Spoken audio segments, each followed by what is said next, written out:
kita sempat terhenti seperti jarum jam dinding yang tidak berfungsi. Ada mereka yang jatuh, ada mereka yang sakit, ada mereka yang kehilangan, ada mereka yang meninggalkan. Tidak satu, tidak dua, mereka pergi bergerombol dalam gelombang bernama kematian. Pandemi akan pergi seperti kabut yang hilang sebelum fajar. Asal kalian tidak membawa ego, bergerombol di sana-sini, berhahaha mengabaikan yang diatur. Sungguh elok jika kalian peduli atas nama kemanusiaan. Pakai masker, harga mati. Gak pakai masker, bisa mati.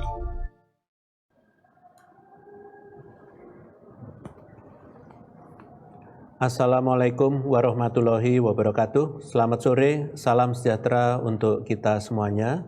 Hari ini saya akan menyampaikan perkembangan penanganan COVID-19 di Indonesia. Pertama-tama, dalam kesempatan ini Satgas ingin menegaskan bahwa pembukaan kembali pintu kedatangan internasional akan dilakukan secara bertahap sebagai salah satu langkah pemulihan ekonomi masyarakat. Rincian pengaturan ini akan dituangkan dalam surat edaran Satgas dan akan disampaikan segera kepada publik. Pemerintah sedang merancang kebijakan dengan hati-hati agar pemulihan ekonomi bisa berjalan secara aman. Penerapan kebijakan akan dilakukan secara bertahap sebagai antisipasi potensi kenaikan kasus. Semua pelaku perjalanan wajib untuk menaati aturan yang telah ditetapkan. Apabila ada peserta perjalanan yang tidak memenuhi syarat atau tidak mematuhi aturan, akan ditolak untuk masuk ke Indonesia dan diminta pulang ke negara asalnya. Satgas meminta kepada semua pihak yang diberikan wewenang untuk melaksanakan dan mengawasi jalannya kebijakan ini untuk melakukan tugasnya dengan bertanggung jawab. Apabila ditemukan pelanggaran disiplin dari petugas di lapangan, akan diberikan sanksi tegas. Penting untuk diingat bahwa meskipun saat ini kita tengah berupaya melakukan pemulihan ekonomi, keamanan dan kesehatan masyarakat Indonesia harus tetap menjadi prioritas utama. Pada hari ini, saya akan menyampaikan perkembangan testing COVID-19 di Indonesia. Jumlah orang yang diperiksa per minggu beberapa minggu terakhir konsisten menunjukkan peningkatan. Pertanggal 10 Oktober, jumlah orang yang diperiksa dalam satu minggu mencapai 1.203.873 orang. Sudah 4 minggu berturut-turut jumlah orang yang diperiksa berada di atas angka 1 juta per minggu. Tentunya ini adalah perkembangan yang sangat baik. Dengan tingginya jumlah orang yang diperiksa, maka kasus COVID-19 di Indonesia pun dapat segera terdeteksi dan tidak dibiarkan semakin menular. Di minggu terakhir, bahkan orang yang positif hanya 0,71% dari total orang yang diperiksa. Di Indonesia, ada 2 pemeriksaan yang digunakan untuk mendeteksi adanya COVID-19 di tengah masyarakat. Yang pertama adalah deteksi materi genetik virus atau Nucleic Acid Amplification Test, disingkat NAAT, seperti PCR dan TCM atau tes cepat molekuler. Tes deteksi NAAT sebagai standar utama pemeriksaan dan penegakan diagnosis COVID-19 digunakan untuk pasien COVID-19, suspek atau orang yang diduga terinfeksi, kontak erat, maupun syarat tertentu pelaku perjalanan. Dan kedua adalah deteksi antigen. Tes antigen lebih sering digunakan sebagai screening awalan maupun syarat beberapa aktivitas sosial ekonomi termasuk pelaku perjalanan. Karena deteksi NAAT tetap merupakan standar utama, maka penegakan diagnosis dari tes antigen untuk pasien maupun kontak erat perlu dilengkapi dengan tes tersebut jika tersedia agar semakin akurat hasilnya. Di Indonesia sendiri, penggunaan antigen mulai digunakan sejak bulan Maret 2021 dan perlu diperhatikan bahwa jumlah orang yang diperiksa dengan PCR dan TCM maupun antigen fluktuatif seiring dengan berjalannya waktu. pada lonjakan kasus kedua bulan Juli lalu, terlihat bahwa jumlah gabungan orang yang diperiksa dengan PCR dan TCM lebih tinggi dibandingkan antigen, yaitu lebih dari 700.000 orang, hampir 2 kali lipat dari antigen yang hanya sekitar 400.000 orang. Hal ini menunjukkan bahwa jenis pemeriksaan pada saat itu lebih banyak pada penegakan diagnosis pada pasien COVID-19, orang bergejala maupun kontak erat. Gabungan PCR dan TCM pun mendominasi lebih dari 60% pemeriksaan COVID pada saat itu. Seiring dengan penurunan kasus dan peningkatan kembali aktivitas sosial ekonomi, maka tes antigen pun kembali mendominasi, berkebalikan dari kondisi sebelumnya. Selama hampir 8 minggu terakhir, jumlah orang yang diperiksa dengan antigen konsisten lebih tinggi dibandingkan gabungan PCR dan TCM. Bahkan pada 3 Oktober lalu, jumlah orang yang diperiksa dengan antigen mencapai hampir 1 juta orang, 4 kali lipat dari gabungan PCR dan TCM yang hanya 260.000 orang saja. Adanya peningkatan cakupan testing ini patut untuk diapresiasi, dan angka gabungan PCR dan TCM yang rendah ini dapat menandakan jumlah orang yang bergejala maupun kontak eratnya juga menurun drastis. Namun penting untuk diingat bahwa tes PCR dan TCM serta tes deteksi NAAT lainnya perlu untuk terus ditingkatkan sebagai standar utama pemeriksaan COVID-19. Pada keadaan kasus COVID-19 yang sedang rendah seperti saat ini, penting untuk menjaga jumlah pemeriksaan tersebut tetap tinggi agar jika penularan kembali meningkat di tengah masyarakat, dapat segera terdeteksi dan ditangani dengan cepat sebelum lonjakan kasus yang signifikan kembali terjadi. Pemeriksaan antigen sebagai screening dapat digunakan dan menjadi akurat dengan catatan alat rapid antigen memiliki akurasi tinggi, dibuktikan dengan izin edar dan rekomendasi instansi kesehatan. Kemudian sampel diambil oleh petugas kesehatan yang terlatih dengan metode yang benar dan dilengkapi dengan tes konfirmasi PCR atau TCM jika tersedia untuk orang yang bergejala maupun kontak erat. Untuk itu, dimohon kepada masyarakat untuk segera melakukan pemeriksaan PCR atau TCM atau tes deteksi NAAT lainnya apabila mengalami gejala COVID-19 maupun kontak erat dengan pasien positif. Baik untuk hasil tes antigen positif dan negatif, tetap perlu dikonfirmasi ulang dengan tes deteksi NAAT jika tersedia, agar hasilnya benar-benar akurat. Pemerintah perlu untuk terus berupaya mendorong penggunaan metode deteksi NAAT yang akurat dan lebih mudah dijangkau. Saat ini, di Indonesia telah dikembangkan metode Loop Mediated Isothermal Amplification atau disingkat LAMP, LAMP, yang kedepannya akan diberdayakan di samping PCR dan TCM.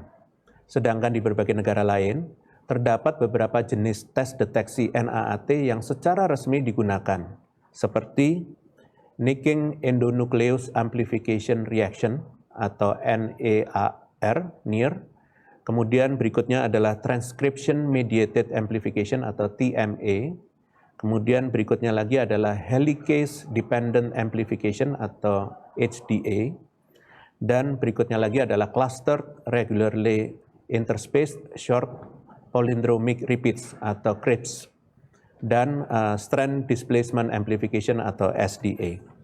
Seluruh metode pemeriksaan tersebut, baik deteksi NAAT maupun antigen, perlu dilakukan random checking dan kalibrasi secara berkala agar hasil pemeriksaan valid dan akurat. Selanjutnya saya akan menjelaskan upaya sistematis pengendalian COVID-19 yang dilakukan oleh pemerintah dengan keterlibatan berbagai elemen untuk menyukseskan penyelenggaraan PON 20 di tengah pandemi COVID-19. Pada prinsipnya, sebagai sebuah acara besar dengan ragam rangkaian acaranya dengan keterlibatan peserta dari berbagai pelosok daerah, menjadikan acara besar tidak terlepas dari risiko kemunculan lonjakan kasus, di antaranya akibat peningkatan mobilitas antar daerah dalam satu pulau atau antar pulau, kemudian potensi timbul kerumunan, serta keterbatasan sarana dan prasarana pendukung penerapan protokol kesehatan karena peserta hadir dalam jumlah yang banyak. Lalu juga beragamnya pola interaksi peserta karena perbedaan asal daerah dan rangkaian acara yang diikuti. Di balik berbagai risiko tersebut, Indonesia cukup mampu dikatakan berhasil mencegah lonjakan kasus. Buktinya, hanya ditemukan 83 kasus terkonfirmasi positif COVID-19 per 11 Oktober dari hampir 10.000 peserta yang mengikuti acara PON 20 atau sekitar 0,83%. Sebagai tambahan, keluhan penyakit lain yang tercatat selama penyelenggaraan PON ialah 4 kasus malaria dan 2 kasus diare. Selain itu, Indonesia secara nasional mampu mempertahankan performa pengendalian COVID-19 yang dibuktikan menjadi negara dengan perolehan nilai Recovery Index tertinggi se-Asia Tenggara, bahkan dalam suasana pembukaan sektor sosial ekonomi secara bertahap. Penilaian ini ditinjau dari aspek manajemen pengendalian kasus, vaksinasi, dan mobilitas suatu negara. Untuk itu, prestasi serta berbagai kekurangan-kekurangan minor selama rangkaian acara perlu menjadi pembelajaran khususnya untuk penyelenggaraan acara besar terdekat, yaitu Superbike Mandalika dan acara lainnya. Beberapa upaya pemerintah selama PON 20 berlangsung di Papua, yaitu pada saat pra-acara, melakukan rapat koordinasi jajaran pemerintah pusat, baik Satgas maupun kementerian lembaga terkait kelayakan daerah, baik kondisi kasus, cakupan vaksinasi, dan kesiapan sarana dan prasarana secara umum untuk menyelenggarakan acara besar. Dilanjutkan dengan rapat koordinasi dengan jajaran pemerintah daerah untuk memastikan kesiapan dan komitmen pemerintah daerah menyelenggarakan acara besar dengan penerapan protokol kesehatan yang ketat. Selanjutnya, pembentukan Satgas Protokol Kesehatan 3M selama rangkaian acara berlangsung sebagai pihak yang khusus dipilih mengawasi kepatuhan protokol kesehatan saat acara utama berlangsung. Lalu dilanjutkan dengan monitoring kesiapan teknis protokol kesehatan oleh tim asistensi dari Satgas COVID-19 Pusat yang diterjunkan langsung ke daerah. Hal ini dilakukan untuk melakukan bimbingan bagi pihak daerah, khususnya kesempurnaan kesiapan penerapan protokol kesehatan, mulai dari kecukupan masker, fasilitas cuci tangan, maupun kemampuan Satgas Protokes khusus PON 20. Sedangkan saat acara, melakukan monitoring dan evaluasi kepatuhan protokol kesehatan. Dalam implementasinya, berbagai penemuan pelanggaran di lapangan menjadi input berarti, khususnya upaya pengawasan dan pendisiplinan perilaku peserta saat acara berlangsung. Kemudian pemantauan kasus positif di daerah penyelenggaraan dengan data yang tercatat oleh Dinas Kesehatan maupun surveillance rutin khususnya bagi peserta acara. Selanjutnya, jika muncul kasus positif, maka dilakukan tindak cepat penanganan kasus positif melalui kesigapan upaya rujukan isolasi atau perawatan, penelusuran kontak, serta investigasi epidemiologis untuk mengetahui sumber pola penyebaran. Sejauh ini, Kementerian Kesehatan melaporkan bahwa munculnya kasus positif yang ada akibat adanya interaksi antar peserta dalam kamar dan saat makan bersama.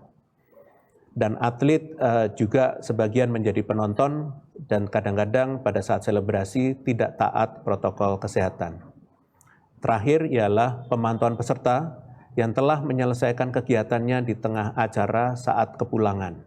Sebagaimana yang diatur dalam adendum kedua dari Surat Edaran Satgas nomor 17 tahun 2021, bahwa kontingen PON 20 wajib melakukan tes ulang setelah ketibaan di daerah asal dan karantina selama 5 hari dengan biaya yang ditanggung oleh Satgas atau pemerintah daerah, dengan tambahan jika hasil pertama negatif, maka di hari keempat karantina wajib melakukan tes PCR ulang. Jika ditemukan hasil positif di salah satu hasil tes, maka wajib kontingen menjalani isolasi atau perawatan di rumah sakit rujukan COVID-19 terdekat. Sedangkan pasca acara, melakukan evaluasi kebijakan pelaksanaan kegiatan besar. Contohnya, penerapan wajib PCR rutin sebelum pertandingan dan sebelum kepulangan.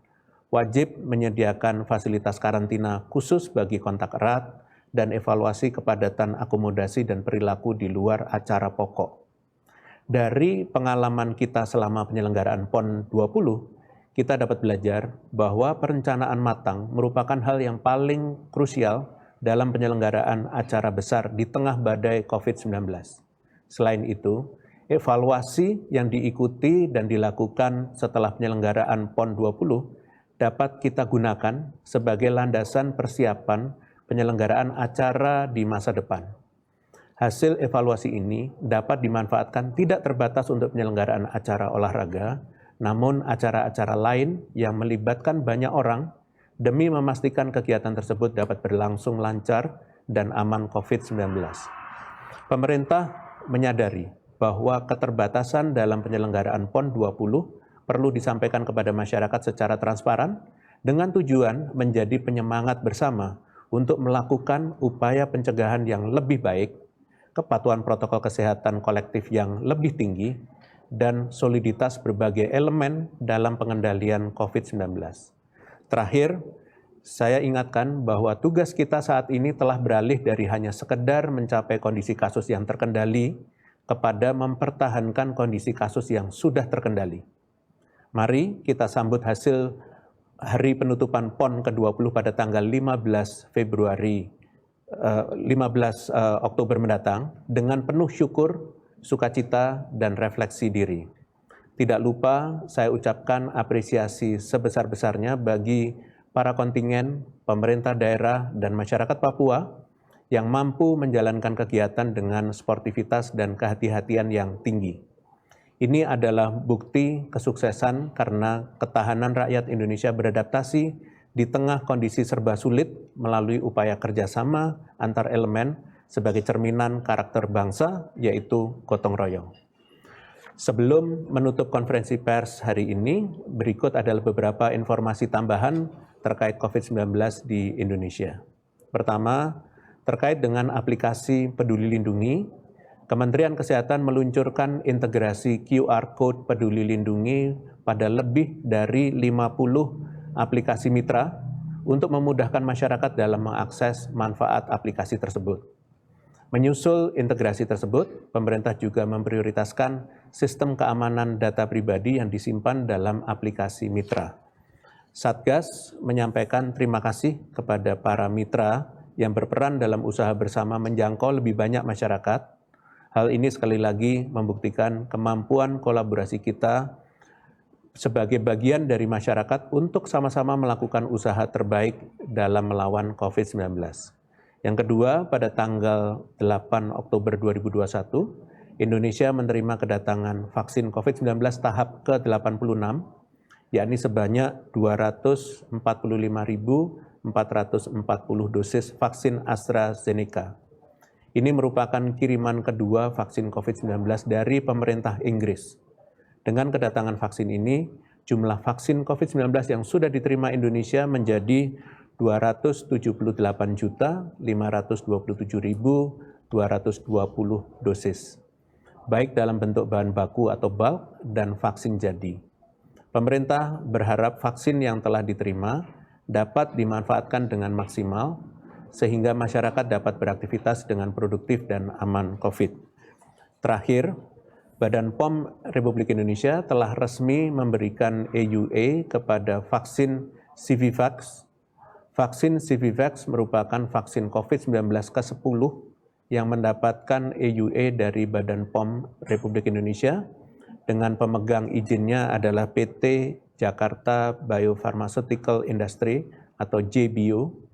Vaksin ini ditujukan untuk masyarakat berusia di atas 18 tahun dengan penyuntikan 3 dosis dan interval 1 bulan per dosis. Sampai saat ini, pemerintah Indonesia juga terus mendukung kemandirian produksi vaksin dalam negeri, yaitu melalui vaksin merah putih. Pemberian EUA dan usaha untuk mengembangkan vaksin secara mandiri merupakan bentuk upaya pemerintah untuk meningkatkan aksesibilitas vaksin dan akselerasi proses pemberian vaksin untuk semua masyarakat. Demikian konferensi pers pada hari ini. Saya lanjutkan dengan sesi tanya-jawab media. Terima kasih. Pertanyaan pertama dari diankompas.com. Jumlah atlet dan ofisial yang positif COVID-19 di ajang PON Papua semakin bertambah. Kini terdapat 83 orang yang positif. Seperti apa update terkini dan penanganannya? Kemudian bagaimana antisipasi Satgas untuk mencegah meluasnya penularan di Papua dan di daerah asal para atlet? Terima kasih pada kompas.com. Penanganan kasus positif yang ditemukan selama perhelatan PON 20 berlangsung akan langsung diisolasi di tempat sebelum diizinkan pulang ke daerah asal sampai hasil tesnya negatif. Untuk mencegah peningkatan penularan, sebagai bentuk kehati-hatian, setiap kontingen walaupun sudah melakukan tes sebelum perjalanan, tetap wajib melakukan tes ulang 2 kali saat tiba di daerah asal yang diikuti karantina 5 hari di fasilitas yang telah disediakan, Satgas atau pemerintah daerah setempat. Pengaturan ini telah termaktub dalam adendum kedua dari Surat Edaran Satgas nomor 17 tahun 2021 tentang perjalanan dalam negeri yang akan berlaku 31 sampai dengan 31 Oktober mendatang. Terima kasih. Pertanyaan kedua dari diankompas.com, Khaira CNN, Nafila Detik.com, dan Hendro Berita1.com.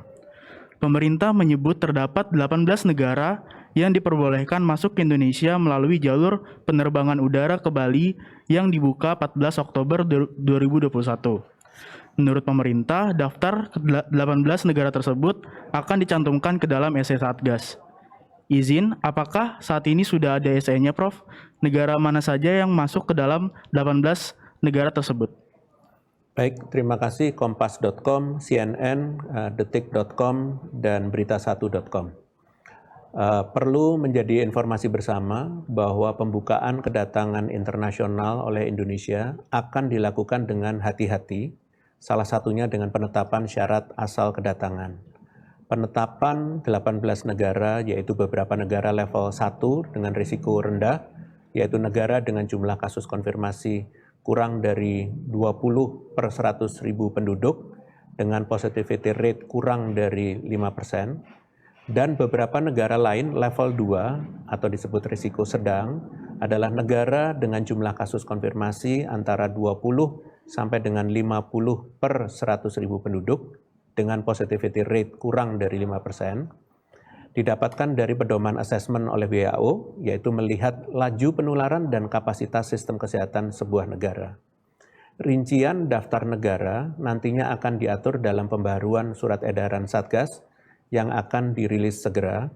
Mohon menunggu informasi selanjutnya. Terima kasih. Pertanyaan terakhir dari Hendro Berita1.com. Terkait penerbangan internasional ke Bali dan Kepri, apakah akan ada pengawasan khusus terhadap WNA yang karantina di Bali dan Kepri? Kemudian siapa saja yang akan mengawasinya? Terima kasih berita1.com. Terkait pembukaan sektor wisata di beberapa titik, pemerintah akan melakukan simulasi dalam beberapa hari ini sebelum resmi dibuka pada tanggal 14 Oktober mendatang. Screening pelaku perjalanan internasional dilakukan secara ketat dan penuh kehati-hatian. Adanya penerapan durasi karantina menjadi 5 hari didasarkan dari persyaratan administratif ketat, yaitu bukti vaksinasi dosis penuh, kepemilikan asuransi kesehatan, dan bukti pemesanan akomodasi karantina. Yang menjamin orang yang masuk ialah orang yang benar-benar sehat. Khusus terkait karantina pelaku internasional akan diawasi oleh Kantor Kesehatan Pelabuhan dan juga Satgas COVID-19 daerah setempat. Demikian, terima kasih atas pertanyaan media. Dengan demikian konferensi pers berakhir. Selamat sore. Wassalamualaikum warahmatullahi wabarakatuh.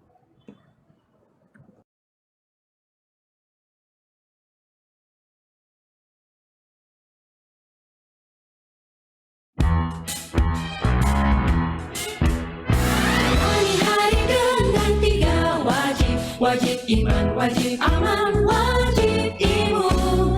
Berolahraga, riang gembira, mencegah kita jatuh sakit. Makan bergizi tiap hari, tidur cukup itu pasti.